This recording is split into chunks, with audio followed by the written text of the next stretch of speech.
প্রিয় ষষ্ঠ শ্রেণীর শিক্ষার্থীরা, RS24 আওয়ার্স স্কুলের পক্ষ থেকে স্বাগত জানাচ্ছি গণিতের শিখন অভিজ্ঞতা 6 দৈর্ঘ্য মাপি এর প্রথম পর্বে, পৃষ্ঠা 138 হতে। তোমরা যারা গণিতের শিখন অভিজ্ঞতা 5 ঐকিক নিয়ম, শতকরা এবং অনুপাত এর প্রথম থেকে 14তম পর্বগুলো দেখনি, তোমাদের দেখার সুবিধার্থে এই ভিডিওর নিচে ডেসক্রিপশন বক্সে প্রথম থেকে 14তম পর্বের লিঙ্কগুলো দিয়ে দেব। তোমরা তোমাদের সুবিধা মতো দেখে নিতে পারবে। তাহলে আজকের ক্লাসে আমরা সমাধান করব 138 পৃষ্ঠার দৈর্ঘ্য মাপি থেকে। আজকের ক্লাসটি শুরু করার আগে তোমাদের কাছে একটা রিকোয়েস্ট থাকবে, তোমরা যারা এখনো আমার চ্যানেলটি সাবস্ক্রাইব করোনি তাড়াতাড়ি সাবস্ক্রাইব করে যুক্ত হয়ে যাও। গণিত সহ বিভিন্ন বিষয়ের ক্লাস দেখে নিজেদের যোগ্যতা বাড়াও। চলো এবার আজকের ক্লাসটিকে সামনের দিকে এগিয়ে নেওয়া যাক। দৈনন্দিন জীবনে প্রায় প্রতিটি কাজের সাথে আমাদের মাপঝোঁক করতে হয়, অর্থাৎ দৈনন্দিন জীবনের প্রায় প্রতিটি কাজে আমরা মাপঝোঁক করে থাকি। তোমরা বাজারে গিয়ে যখন প্রয়োজনীয় জিনিস বা বিভিন্ন প্রকারের জিনিস যেমন চাল, ডাল, তেল, লবণ, চিনি, রশি, বৈদ্যুতিক তার ইত্যাদি ক্রয় করো, তখন দোকানদার তোমার চাহিদা মতো জিনিসগুলো মেপে দেন। আর এই মাপঝোঁকের বিষয়টাকে আমরা পরিমাপ বলে থাকি। তাহলে আমরা পরিমাপ কাকে বলি? মাপঝোঁকের যে বিষয় সেটাকে আমরা কি বলে থাকি? পরিমাপ বলে থাকি। তোমরা খেয়াল করে দেখবে যে দোকানদার সকল ধরনের জিনিসপত্র একভাবে মাপেন না। যেমন চাল, ডাল মাপের ক্ষেত্রে যে যন্ত্র ব্যবহার করেন, দড়ি বা বৈদ্যুতিক তার মাপার সময় ওই যন্ত্রটি ব্যবহার করেন না। আর এই সকল আদর্শ পরিমাপের সাথে তুলনা করেই আমরা বিভিন্ন সময়ে বিভিন্ন রকম জিনিস পরিমাপ করে থাকি। এই আদর্শ পরিমাপটি একক নামে পরিচিত।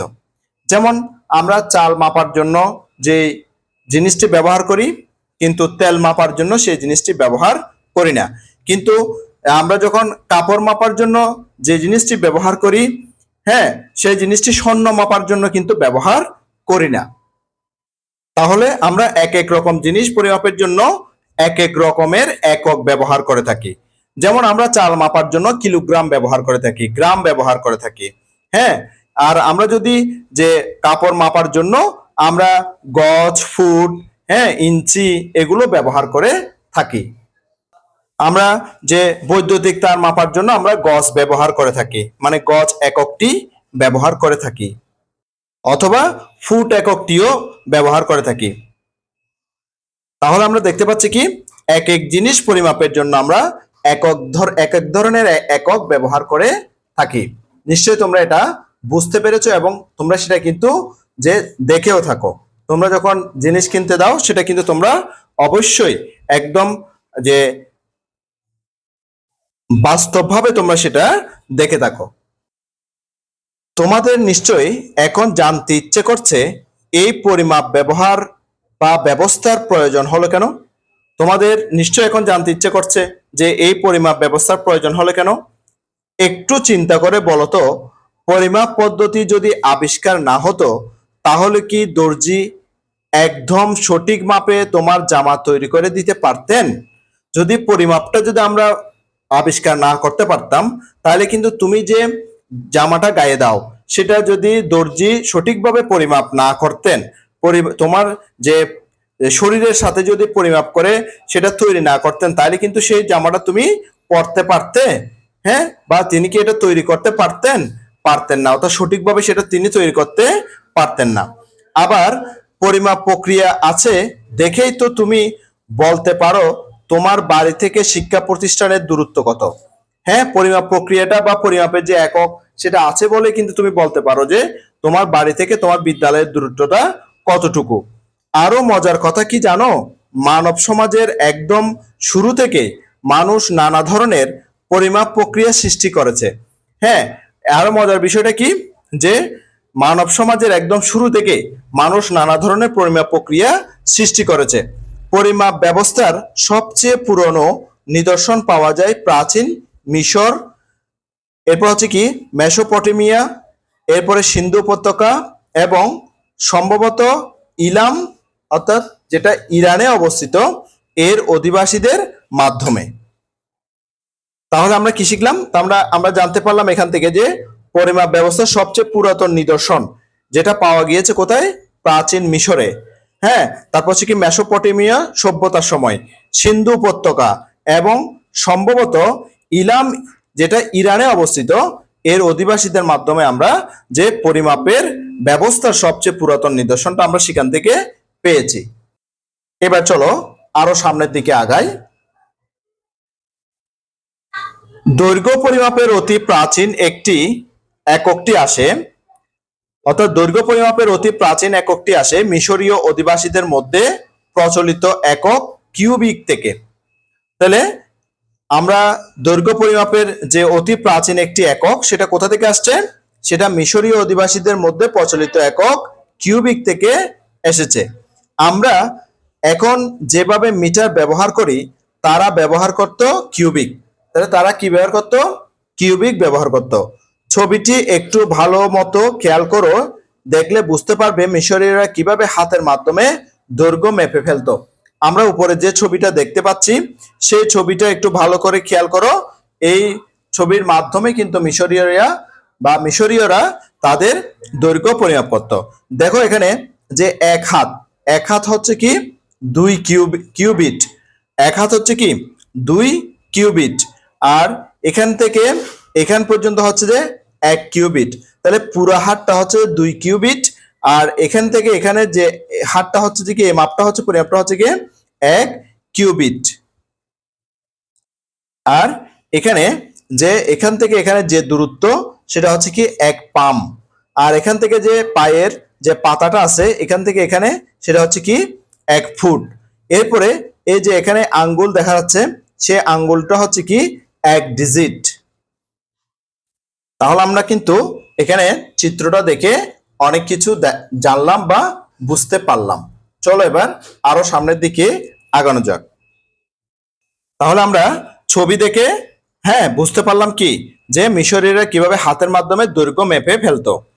সাধারণ কিউবিটের দৈর্ঘ্য ছিল বাহুর কনুই থেকে মধ্য আঙ্গুলের অগ্রভাগ পর্যন্ত। এটা আরো বিভক্ত ছিল বিগত বা কনিষ্ঠ আঙ্গুলি থেকে বৃদ্ধা আঙ্গুলের মধ্যবর্তী দূরত্ব পর্যন্ত অর্ধেক কিউবিট। তাহলে আমরা এক বিগত মানে বুঝলাম কি এই যে বৃদ্ধা আঙ্গুলের এখান থেকে যে কনিষ্ঠ আঙ্গুলের এই পর্যন্ত, এটাকে আমরা এক বিগত বলে থাকি। এই এক বিগত হচ্ছে কিন্তু আবার অর্ধেক কিউবিট। অর্থাৎ কিউবিটের অর্ধেক। অর্থাৎ আমরা যে এখানে চিত্রটা দেখতে পাচ্ছি যে এই এখান থেকে এখানে যে 1 কিউবিট এটার অর্ধেক হবে যে 1 বিগত। 1 বিগত। এবার 2 বিগতে কত হবে? 2 বিগতে যে 1 কিউবিট হবে। সেটা নিশ্চয় তোমরা এটা বুঝতে পারছো। অর্থাৎ 2 বিগত হলে আমরা কি পেয়ে যাব? 1 কিউবিট পেয়ে যাব। চলো আরো সামনের দিকে আগাই। এতক্ষণ পর্যন্ত আমরা কিন্তু দৈর্ঘ্য পরিমাপের জিনিসটা দেখলাম। দৈর্ঘ্য পরিমাপের কিভাবে মিশরীয় অধিবাসীরা কিভাবে দৈর্ঘ্য পরিমাপ করতো সেটা আমরা দেখলাম। আবার সময় মাপা হতো সূর্য, চন্দ্র এবং অন্যান্য প্রাকৃতিক বস্তুর পর্যায়কালের মাধ্যমে। অর্থাৎ এই সময়টা মাপা হতো কিভাবে? সূর্য, চন্দ্র এবং অন্যান্য প্রাকৃতিক বস্তুর পর্যায়কালের মাধ্যমে। মাটি বা ধাতুর তৈরি পাত্রের ধারণ ক্ষমতা মাপার দরকার হলে সেগুলো শস্যের বীজ দিয়ে পূর্ণ করে গণনা করা হতো এবং এইভাবে আয়তন মাপা হতো। ওজন মাপার পদ্ধতি আবিষ্কৃত হওয়ার পর শস্য ও পাথরের ওজনকে আদর্শ বলে গণ্য করা হতো। এবার ওজন মাপার পদ্ধতি আবিষ্কৃত হওয়ার পর শস্য ও পাথরের ওজনকে আদর্শ বলে গণ্য করা হতো। তাহলে কিসের ওজনকে আদর্শ বলে গণ্য করা হয়েছিল? শস্য ও পাথরের ওজনকে আদর্শ বলে গণ্য করা হতো। স্বর্ণ বিক্রেতারা যে স্বর্ণ বিক্রয় করে তাতে 18 ক্যারেট, 21 ক্যারেট বা 24 ক্যারেট লেখা থাকে। তোমরা জেনে অবাক হবে সোনা পরিমাপের ক্যারেট এককটির উদ্ভব হয়েছিল ক্যারবের বীজ থেকে। তাহলে আমরা যে সোনার যে পরিমাপ করি, এটা কত ক্যারেটের, এটা 21 ক্যারেটের নাকি 22 ক্যারেটের নাকি 24 ক্যারেটের, এটা কোথা থেকে আসছে? এটা আসছে যে যে পরিমাপের যে একটি একক সেটা হচ্ছে কি ক্যারবের বীজ থেকে, অর্থাৎ স্বর্ণ পরিমাপের যে একক সেটা এসেছিল ক্যারবের বীজ থেকে। তাহলে এটা আমাদের মনে রাখতে হবে, সোনা পরিমাপের ক্যারেটের যে বা ক্যারেট যে এককটি উদ্ভব হয়েছিল সেটা কোন বীজ থেকে? ক্যারবের বীজ থেকে। কিন্তু সমস্যা হলো সব মানুষের হাতের মাপ এক নয়, সব মানুষের হাতের মাপ কিন্তু এক নয়। আবার সকল শস্যের বীজ একই আয়তনের হয় না, সকল শস্যের বীজও কিন্তু একই আয়তনের হয় না। এই সকল কারণে মানুষ মনে করলো যে কোনো পরিমাপের জন্য একটি আদর্শ বা নির্দিষ্ট মাপ নির্ধারণ করা প্রয়োজন। এই সম্পর্কে আরো ভালোভাবে বুঝতে পারবে এই অধ্যায়ের পরবর্তী অংশে। যেহেতু সকল মানুষের হাতের পরিমাপ এক নয়, তাহলে কিন্তু মানুষ কিন্তু পরিমাপের ক্ষেত্রে একটা সমস্যায় পড়ে যাচ্ছে। হ্যাঁ, সেজন্য তারা মনে করলো যে কি পরিমাপের জন্য একটি আদর্শ বা নির্দিষ্ট মাপ নির্ধারণ করা প্রয়োজন। এই সম্পর্কে আমরা কিন্তু ভালোভাবে আরো বুঝতে পারবো এই অধ্যায়ের পরবর্তী অংশে। এবার এসো নিচের কাজটি করি। তোমাদের শ্রেণী কক্ষটি নিবিড়ভাবে পর্যবেক্ষণ করো। তোমাদের যে শ্রেণীকক্ষ আছে অর্থাৎ ক্লাসরুম আছে, সেই ক্লাসরুমটিকে তোমরা নিবিড়ভাবে পর্যবেক্ষণ করো।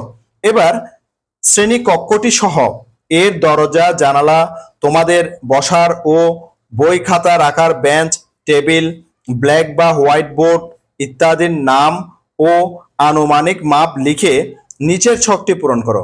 এই কাজটি তুমি তোমার পড়ার ঘরের ক্ষেত্রেও করতে পারো। এটা তুমি যে বিদ্যালয়ের কক্ষ করবে কোনো কথা নাই, তুমি যে পড়ার কক্ষ আছে, তোমার বাসার মধ্যে যে পড়ার কক্ষ আছে, সেই পড়ার কক্ষের মধ্যে তুমি করতে পারো। ফুট, মিটার এবং ইঞ্চি সম্পর্কে ধারণা থাকলে কাজটি তোমাদের জন্য সহজ হবে। অর্থাৎ তোমাদের যদি যে ফুট, মিটার এবং ইঞ্চি সম্পর্কে ধারণা থাকে, তোমাদের জন্য এই কাজটি করতে অনেক সহজ হবে। প্রয়োজনে তোমার শিক্ষক কিংবা বাবা মা অথবা বড় ভাই বোনের সাথে বিষয়গুলো আলোচনা করে নাও। এই বিষয়টি তুমি তোমার শিক্ষকের সাথে আলোচনা করতে পারো, তোমার মা বাবার সাথে আলোচনা করতে পারো, অথবা তোমার বড় ভাই বোন থাকলে তাদের সাথেও আলোচনা করতে পারো। তারা যে আমাদেরকে বললো যে এই কাজগুলো করার জন্য তোমাদের জন্য ফুট, মিটার এবং ইঞ্চি সম্পর্কে যদি তোমাদের ধারণা থাকে, তাহলে কাজটি করার জন্য তোমাদের জন্য অনেক সহজ মনে হবে। তাহলে আমরা কিছু কিছু জিনিস সম্পর্কে একটু ধারণা থাকতে হবে। যেমন এখানে হাত আছে, ফুট আছে, মিটার আছে, ইঞ্চি আছে। তাহলে এক হাত, তাহলে এক হাত সমান কত ফুট হতে পারে সেটা আমাদের জানা থাকতে হবে। হ্যাঁ, জানা থাকলে আমাদের জন্য ভালো হবে। তাহলে এক হাত সমান হচ্ছে 1.5 ফুট। এক হাত সমান কয় ফুট? 1.5 ফুট। হ্যাঁ, যেটাকে আমরা লিখতে পারি 1.5 ফুট হিসেবে। তাহলে 1 ফুট সমান কত মিটার? 1 ফুট সমান হচ্ছে যে 0.3048 মিটার। হ্যাঁ, সেটা আমাদের জানা থাকলে ভালো। তাহলে 1 মিটার সমান কত ইঞ্চি? হ্যাঁ, কারণ এখানে মিটার পর কিন্তু ইঞ্চি আছে। তাহলে আমরা যদি মিটার থেকে ইঞ্চিতে নিয়ে যাই, তাহলে 1 মিটার সমান কত ইঞ্চি সেটা আমাদের জানতে হবে। 1 মিটার সমান হচ্ছে যে 39.37 ইঞ্চি। প্রিয় শিক্ষার্থীরা, আমি তোমাদের জন্য সেটা লিখে দিলাম যে এক হাত সমান 1.5 ফুট অর্থাৎ 1.5 ফুট। হ্যাঁ, এক হাত সমান কত ফুট? 1.5 ফুট। হ্যাঁ, 1.5 ফুটে কত ইঞ্চি হয়? 1.5 ফুটে কিন্তু হয় 18 ইঞ্চি। কত ইঞ্চি হয়? 18 ইঞ্চি হয়। কারণ যে 1 ফুট সমান 12 ইঞ্চি সেটা আমরা সবাই জানি। তাহলে 1.5 ফুট সমান কত হবে? 18 ইঞ্চি হবে। অর্থাৎ 12-র সাথে 12 এর অর্ধেক 6 সেটা যোগ হবে, যে 18 ইঞ্চি হবে। এরপরে 1 ফুট সমান কত ইঞ্চি? 1 ফুট সমান ইঞ্চি না, এটা মিটার। এটা হবে মিটার। 1 ফুট সমান 0.3048 মিটার। এবার 1 মিটার সমান কত ইঞ্চি? 1 মিটার সমান 39.37 ইঞ্চি। আশা করছি তোমরা এটা বুঝতে পেরেছো প্রিয় শিক্ষার্থীরা। এখন আমাদেরকে যদি বলে এক হাত সমান, আমরা জানি তো 1.5 ফুট, তাহলে আমাদেরকে যদি বলে 2 হাত সমান কত হবে, তাহলে আমরা কি করব? 1.5 কে 2 দিয়ে গুণ করব। হ্যাঁ, 1.5 কে 2 দিয়ে গুণ করলে আমরা কত পেয়ে যাই? এখানে আমরা 3 ফুট পেয়ে যাই। কত ফুট পেয়ে যাই? 3 ফুট পেয়ে যাচ্ছি। আশা করছি এটা বুঝতে পারছো। এখানে যদি 3 হাত বলা হয়, তাহলে আমরা 3 দিয়ে গুণ করব। এখানে 4 হাত বললে এখানে 4 দিয়ে গুণ করব। 5 হাত বললে 5 দিয়ে গুণ করবো। এভাবে যত হাত বলবে তত দিয়ে কিন্তু আমরা 1.5 কে গুণ করে আমরা হাতকে ফুটে কনভার্ট করতে পারবো। এটাকে আমরা ইঞ্চিতেও কনভার্ট করে নিতে পারবো, কারণ আমরা জানি এক হাত সমান হচ্ছে কত ইঞ্চি? এক হাত সমান হচ্ছে 18 ইঞ্চি। তখন আমরা যে এক হাত 18 ইঞ্চি লিখে 2 হাত সমান 18 কে 2 দিয়ে গুণ করলে 18 দুগুণে 36 ইঞ্চি। হ্যাঁ, 18 × 36 ইঞ্চি, সেভাবে আমরা ইঞ্চিতেও কিন্তু কনভার্ট করে নিতে পারবো। এভাবে আমরা কিন্তু এখানে যে 1 ফুট সমান 0.3048 মিটার আছে, সেটাকে আমরা যে 2 ফুট সমান এটাকে 2 দিয়ে গুণ করে, হ্যাঁ 3 ফুট সমান এটাকে 3 দিয়ে গুণ করে, 4 ফুট সমান এটাকে 4 দিয়ে গুণ করে আমরা কিন্তু যে মিটারেও কনভার্ট করে নিতে পারবো। 1 মিটার সমান আমরা জানি যে 39.37 ইঞ্চি। এটা যদি আমাকে 10 মিটার বলে তখন এটাকে আমরা 10 দিয়ে গুণ করব। এখানে যদি 12 মিটার বলে তাহলে আমি 12 দিয়ে গুণ করব। হ্যাঁ, 39.37 কে 12 দিয়ে গুণ করে আমরা ইঞ্চিতে প্রকাশ করে নিতে পারবো। আশা করছি এই সমস্যার সমাধানগুলো তোমরা খুব ভালো মতো বুঝতে পারতেছো। এরপরে এখন চলো আমরা যে ছকটা দিয়েছে সেই ছকটা আমরা এখন যে তৈরি করার চেষ্টা করি। এখানে ক্রমিক দেওয়া আছে, 1 থেকে 10 পর্যন্ত ক্রমিক দেওয়া আছে প্রিয় শিক্ষার্থীরা। যার দৈর্ঘ্য মাপা হলো তার নাম। এখানে যার দৈর্ঘ্যটা তুমি মাপবে তার নামটা দিবে। এই দৈর্ঘ্য পরিমাপের আনুমানিক মাপ প্রথমে হাতে আছে, হাত থেকে তুমি ফুটে কনভার্ট করে নিবা, ফুট থেকে তুমি মিটারে কনভার্ট করবা, মিটার থেকে তুমি ইঞ্চিতেও কনভার্ট করে নিতে পারবা। এবার আমরা প্রথমে যে জিনিসটির নাম লিখতে পারি, আমাদের হাতের কাছে যে জিনিসগুলো আছে সেরকম জিনিস একটা নিতে পারি। যেমন হয়তো আমরা বই নিতে পারি বা খাতা নিতে পারি, ঠিক আছে না, কলম নিতে পারি, পেন্সিল নিতে পারি, যে কোনো একটা কিছু আমরা প্রথমে 1 নম্বরে লিখতে পারি। তাহলে আমরা প্রথমে একটা জিনিস নিই, যেমন আমরা নিতে পারি খাতা নিতে পারি। হ্যাঁ, প্রথমে খাতা নিতে পারি। দেখো প্রিয় শিক্ষার্থীরা, আমি হাতের কাছের একটা বস্তু নিয়েছি প্রথমে, সেটা হচ্ছে কি খাতা। সেটার দৈর্ঘ্য মেপে পেয়েছি আমি 1 হাত। তাহলে 1 হাত সমান আমরা জানি যে 1.5 ফুট বা 1.5 ফুট। তাহলে আমি এখানে লিখে দিলাম যে 1 হাত সমান 1.5 ফুট। এবার এই ফুটটাকে আমরা মিটারে নেব। হ্যাঁ, এই ফুটটাকে কি করব, মিটারে নেব। তাহলে আমরা জানি 1 ফুট সমান 0.3048 মিটার। এবার আমরা 1.5 ফুট সমান কত মিটার হবে সেটা দেখে নিই। দেখো প্রিয় শিক্ষার্থীরা, আমি তোমাদের জন্য করে দিয়েছি সেটা, যে 1 ফুট সমান 0.3048 মিটার। সুতরাং 1.5 ফুট সমান 0.3048 গুণ 1.5 গুণ করলে আমি পেয়েছি 0.4572 মিটার। এটা আমি এখন এখানে মিটারের মধ্যে লিখে দেব। কত লিখব, যে 0.4572।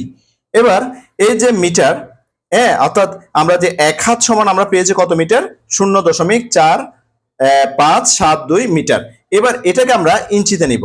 তাহলে আমরা জানি 1 মিটার সমান 39.37 ইঞ্চি।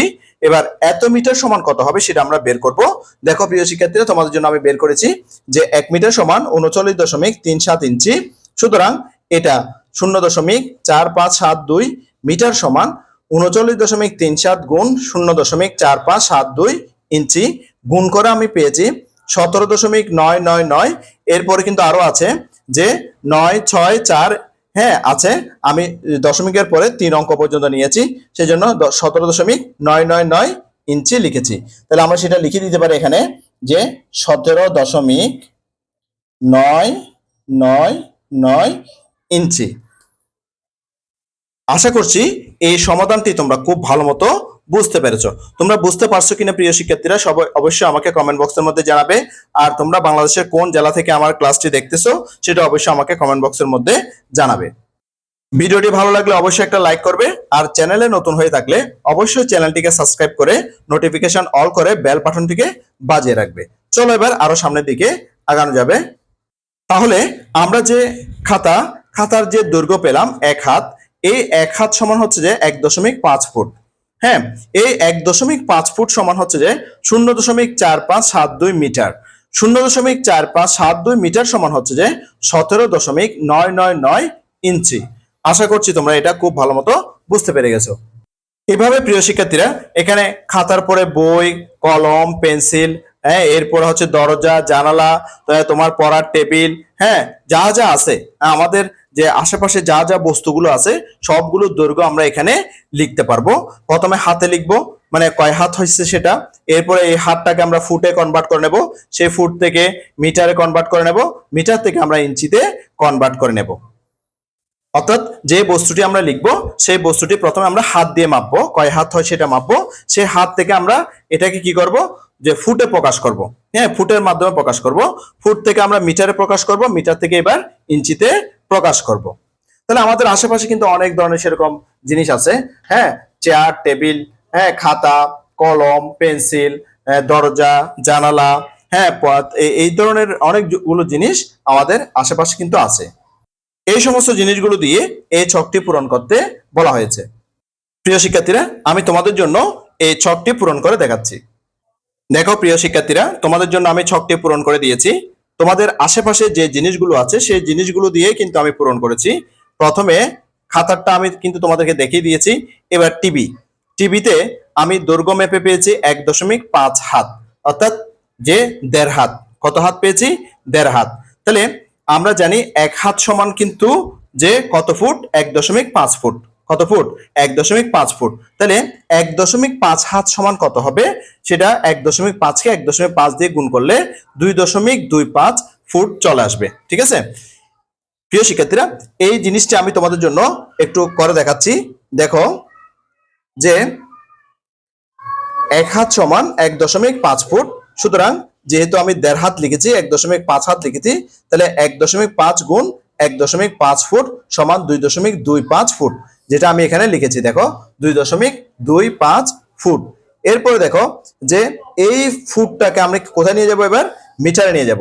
তাহলে আমি জানি কি 1 ফুট সমান কত মিটার? 0.3048 মিটার। এই মিটার, এই ফুট যেটা পেয়েছি সেটা লিখেছি। দেখো সুতরাং 2.25 ফুট সমান এই 0.3048 গুণ 2.25 মিটার। এটা দিয়ে গুণ করলে আমরা পেয়েছি 0.6858 মিটার, যেটা আমি এখানে লিখেছি। দেখো 0.6858 মিটার। এবার এই মিটারটিকে আমরা কোথায় নিয়ে যাব? ইঞ্চিতে নিয়ে যাব। আমরা জানি কি 1 মিটার সমান 39.37 ইঞ্চি। এবার এই মিটারটা সমান কত সেটা আমরা গুণ করে বের করব। দেখো এটা বের করেছি আমি। 1 মিটার সমান 39.37 ইঞ্চি। সুতরাং এই যে মিটারটা আমরা পেয়েছি 0.6858 মিটার সমান 39.37 কে 0.6858 দিয়ে গুণ করে আমরা পেয়েছি যে 26.999 ইঞ্চি।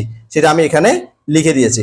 ঠিক একইভাবে এরকম ভাবে সবাই এই যে সবগুলো জিনিসের পরিমাপ কিন্তু তোমাদেরকে নির্ণয় করতে হবে। তোমরা একটু ভালো করে এই জিনিসটা দেখে নাও যে 1 হাত সমান এত ফুট, এত হাত সমান কত ফুট সেটা বের করবে। 1 ফুট সমান এই এত মিটার, অর্থাৎ 0.3048 মিটার। সুতরাং এখান থেকে যে ফুটটা আসবে সেই ফুটটা সমান কত মিটার হয় সেটা গুণ করে তোমরা এটা বের করবা। এবার এই মিটারটিকে তোমরা ইঞ্চিতে নিয়ে যাবে। তাহলে 1 মিটার সমান 39.37 ইঞ্চি। এই মিটারটা সমান কত ইঞ্চি হবে? 39.37 কে এই মিটারটা দিয়ে গুণ করে তোমরা ইঞ্চিতে নিতে পারবা, অর্থাৎ ইঞ্চিতে প্রকাশ করতে পারবা। আশা করছি এই সিস্টেমটা তোমরা যদি জানো, অবশ্যই এখানে প্রত্যেকটা জিনিসের পরিমাপ তোমরা যে হাত থেকে প্রথমে ফুটে, ফুট থেকে মিটারে এবং মিটার থেকে ইঞ্চিতে প্রকাশ করতে পারবে। ঠিক একইভাবে দেখো তৃতীয়টা লিখেছি দরজা। দরজার যে দৈর্ঘ্যটা হচ্ছে কি 6 ফুট, মানে 6 হাত। দরজার দৈর্ঘ্যটা হচ্ছে কত? 6 হাত। তাহলে 1 হাত সমান যে আমরা জানি 1.5 ফুট, মানে 1.5 ফুট। তাহলে 6 হাত সমান 1.5 কে 6 দিয়ে গুণ করলে আমরা পেয়েছি 9 ফুট। এবার 9 ফুট থেকে আমরা কোথায় নিয়ে যাব? মিটারে নিয়ে যাব। কোথায় নিয়ে যাব? মিটারে নিয়ে যাব। তাহলে আমরা জানি 1 ফুট সমান 0.3048 মিটার। এবার এই যে 9 ফুট সমান সেটা কত মিটার হবে? 9 দিয়ে সেটাকে গুণ করলে এই যে 2.7432 মিটার চলে আসবে। এবার এই মিটার থেকে আমরা কোথায় নিয়ে যাব? ইঞ্চিতে নিয়ে যাব। তাহলে আমরা জানি 1 মিটার সমান 39.37 ইঞ্চি। এই যে 39.37 ইঞ্চিকে আমি এখন 2.7432 দিয়ে গুণ করলে আমরা এখানে ইঞ্চিতে পেয়ে যাব যে 107.999 ইঞ্চি। ঠিক একইভাবে দেখো 4 নম্বরে পড়ার টেবিল। পড়ার টেবিলের আমরা দৈর্ঘ্য পেয়েছি 3 হাত। 3 হাত আমরা জানি 1 হাত সমান 1.5 ফুট, অর্থাৎ 1.5 ফুট। এবার 1.5 কে 3 দিয়ে গুণ করলে আমরা পেয়ে যাব 4.5 ফুট। এবার আমরা জানি 1 ফুট সমান 0.3048 মিটার। এবার 4.5 সমান ওই 0.3048 কে আমরা 4.5 দিয়ে গুণ করে আমরা পেয়ে যাব যে মিটার, 1.3716 মিটার। এবার মিটার থেকে আমরা ইঞ্চিতে নিয়ে আসবো। আমরা জানি 1 মিটার সমান 39.37 ইঞ্চি। এবার 1.3716 যে মিটার সমান 39.37 কে যে 1.3716 দিয়ে গুণ করে আমরা পেয়ে যাব 53.999 মিটার ইঞ্চি। তাহলে আমরা এটা ইঞ্চিতে পেয়ে গেলাম। এবার পরেরটা 5 নাম্বার হোয়াইট বোর্ড। আমরা এটার দৈর্ঘ্য পেয়েছি যে 4 হাত। তাহলে আমরা জানি 1 হাত সমান 1.5 ফুট, 1.5 ফুট, 4 হাত সমান 1.5 কে 4 দিয়ে গুণ করে আমরা যে 6 ফুট পেয়ে গেলাম। এবার আমরা জানি 1 ফুট সমান যে 0.3048 মিটার। এবার 6 ফুট সমান সেটাকে গুণ করে আমরা পেয়ে গেলাম 1.8288 যে মিটার। এবার আমরা জানি 1 মিটার সমান 39.37 ইঞ্চি। সেই 39.37 ইঞ্চিকে আমরা 1.8288 দিয়ে গুণ করে পেয়ে গেলাম যে 71.999 ইঞ্চি। এবার জানালা 6 নম্বরের জানালার আমরা দৈর্ঘ্যটা পেয়েছি 3.5 হাত। এটাকে আমরা হাত থেকে প্রথমে ফুটে নিয়ে গেলাম। আমরা জানি 1 হাত সমান 1.5 ফুট, 3.5 ফুট সমান 5 হাত সমান হবে কত, যে 1.5 কে 3.5 দিয়ে গুণ করে আমরা পেয়ে গেলাম 5.25 ফুট। এবার আমরা জানি 1 ফুট সমান 0.3048 মিটার। এবার 5.25 সমান যে 25 ফুট সমান কত হবে, অর্থাৎ যে 0.3048 কে আমরা 5.25 দিয়ে গুণ করে পেয়ে যাব 1.6002 যে মিটার। আমরা জানি এবার 1 মিটার সমান 39.37 ইঞ্চি। এবার যে 39.37 ইঞ্চিকে আমরা 1.6002 দিয়ে গুণ করে পেয়ে গেলাম 62.999 ইঞ্চি। এবার আমরা 7 নম্বরে বের করেছি বিছানার দৈর্ঘ্য পেয়েছি যে আমরা 8 হাত। এই 8 হাত থেকে প্রথমে আমরা এটাকে ফুটে নিয়ে গেলাম। আমরা জানি 1 হাত সমান 1.5 ফুট। এবার 8 হাত সমান 1.5 কে 8 দিয়ে গুণ করে আমরা পেয়েছি 12 ফুট। এবার 12 ফুট থেকে আমরা কি করব, মিটারে কনভার্ট করব। তাহলে আমরা জানি 1 মিটার সমান 0.3048 মিটার। এবার 12 ফুট সমান সেটাকে 12 দিয়ে গুণ করে আমরা পেয়ে গেলাম 3.6576 যে মিটার। এবার আমরা জানি 1 মিটার সমান 39.37 ইঞ্চি। এটাকে আমরা এবার ইঞ্চিতে নিয়ে যাব। তাহলে 3.6576 যে মিটার সমান 39.37 কে আমরা এটা দিয়ে গুণ করে পেয়ে যাব 143.999 ইঞ্চি। এবার বুক সেলফের আমরা দৈর্ঘ্য পেয়েছি যে 5 হাত। এই 5 হাতকে প্রথমে আমরা কি করব, ফুটে নিয়ে যাব। আমরা জানি 1 হাত সমান 1.5 ফুট। তাহলে 5 হাত সমান 5 দিয়ে সেটাকে গুণ করব, অর্থাৎ 1.5 কে গুণ করে আমরা পেয়ে যাব 7.5 ফুট। এবার আমরা ফুট থেকে মিটারে নিয়ে যাব। আমরা জানি 1 ফুট সমান 0.3048 মিটার। এবার আমরা যে 0.3048 কে 7.5 দিয়ে গুণ করে মিটারে কনভার্ট করলে আমরা পেয়ে যাব 2.286 মিটার। এবার আমরা জানি 1 মিটার সমান হচ্ছে যে 39.37 ইঞ্চি। এবার 39.37 ইঞ্চিকে 2.286 দিয়ে গুণ করে আমরা পেয়ে যাব 89.999 ইঞ্চি। ঠিক আছে। এবার বের করেছি 9 নম্বরের চেয়ারের আমরা দৈর্ঘ্য পেয়েছি 2.5 হাত। 2.5 হাত থেকে আমরা এটাকে এবার ফুটে নিয়ে যাব, কারণ আমরা জানি 1 হাত সমান 1.5 ফুট। 1.5 কে 2.5 দিয়ে গুণ করলে আমরা ফুটে পেয়ে গেলাম 3.75 ফুট। এবার ফুট থেকে আমরা মিটারে নিয়ে যাব। আমরা জানি 1 মিটার মানে 1 ফুট সমান যে 0.3048 মিটার। এবার সেটাকে অর্থাৎ যে 0.3048 কে আমরা 3.75 দিয়ে গুণ করে আমরা মিটারে পেয়ে গেলাম 1.143 মিটার। এবার মিটার থেকে আমরা ইঞ্চিতে নিয়ে যাব। আমরা জানি 1 ইঞ্চি সমান 39.37 ইঞ্চি। হ্যাঁ, 1 মিটার সমান 39.37 ইঞ্চি। সেই 1 মিটারের যে 39.37 ইঞ্চিকে আমরা 1.143 দিয়ে গুণ করে পেয়ে যাব 44.999 ইঞ্চি। এবার পড়ার কক্ষ অর্থাৎ পড়ার যে রুমটা আছে সেই কক্ষটা আমরা মাপলাম, সেটার দৈর্ঘ্য পেয়েছি যে 8 হাত। তাহলে 1 হাত সমান আমরা জানি 1.5 ফুট। তাহলে 8 হাত সমান 1.5 কে 8 দিয়ে গুণ করে আমরা পেলাম 12 ফুট। এবার ফুট থেকে আমরা মিটারে নিয়ে যাব। আমরা জানি 1 মিটার সমান 0.3048 মিটার। এবার 12 ফুট সমান যে 0.3048 কে আমরা 12 দিয়ে গুণ করে পেয়ে গেলাম 3.6576 মিটার। এবার মিটার থেকে ইঞ্চিতে নিয়ে যাব। আমরা জানি 1 মিটার সমান 39.37 ইঞ্চি। এবার 39.37 ইঞ্চিকে 3.6576 দিয়ে গুণ করে আমরা পেয়ে যাব যে 143.999 ইঞ্চি। আশা করছি তোমরা এই ছকটি খুব ভালো মতো বুঝতে পেরেছো। তাহলে আমরা ছকটা ইতিমধ্যে তৈরি করে নিয়েছি। চলো এবার সামনে কি বলছে সেটা দেখিনি। বলছে যে ছকের আনুমানিক মাপগুলো ঠিকভাবে নির্ণয় করার জন্য তোমাদের কাছে থাকা উপকরণগুলো তুলে ধরো। অর্থাৎ তোমরা যে যে উপকরণগুলো তোমরা নিয়েছিলে, যেমন সেখানে তোমরা নিয়েছিলে খাতা, নিয়েছিলে টিভি, দরজা, হ্যাঁ, পড়ার টেবিল, তারপর হোয়াইট বোর্ড, জানালা, বিছানা, বুক সেলফ, চেয়ার, পড়ার কক্ষ, এই যে উপকরণগুলো সেগুলো তুলে ধরতে বলছে। উপকরণগুলোর নাম লেখো এবং উপকরণগুলো কোন কোন এককে দাগান্বিত সতীর্থদের সাথে বর্ণনা করো। অর্থাৎ তোমরা তোমাদের শ্রেণীকক্ষের মধ্যে যারা শিক্ষার্থী আছে, সতীর্থ মানে হচ্ছে তোমার যে সহপাঠী আছে তাদের সাথে এটা নিয়ে বর্ণনা করো, মানে এটা নিয়ে তোমরা একটু আলাপ আলোচনা করবে আর কি। তাহলে আজকের ক্লাসটি এই পর্যন্ত। আশা করছি আজকের ক্লাসটি তোমাদের কাছে অনেক অনেক চমৎকার লেগেছে। আমি আগামী ক্লাসে পরবর্তী পৃষ্ঠা কাগজের স্কেল বানাই এখান থেকে শুরু করব। গণিতের শিখন অভিজ্ঞতা 6 দৈর্ঘ্য মাপি এর দ্বিতীয় পর্বটি দেখার আমন্ত্রণ জানাচ্ছি। সাথে সাথে গণিতের অন্যান্য ক্লাসগুলো দেখারও অনুরোধ জানাচ্ছি এবং গণিত ছাড়াও বিভিন্ন বিষয়ের ক্লাসগুলো দেখারও অনুরোধ জানাচ্ছি। ইতিমধ্যে তোমরা যারা আমার চ্যানেলটি সাবস্ক্রাইব করে আমার ক্লাসগুলো নিয়মিত দেখতেছো, তোমাদেরকে আমার অন্তরের অন্তঃস্থল থেকে অসংখ্য অসংখ্য ধন্যবাদ।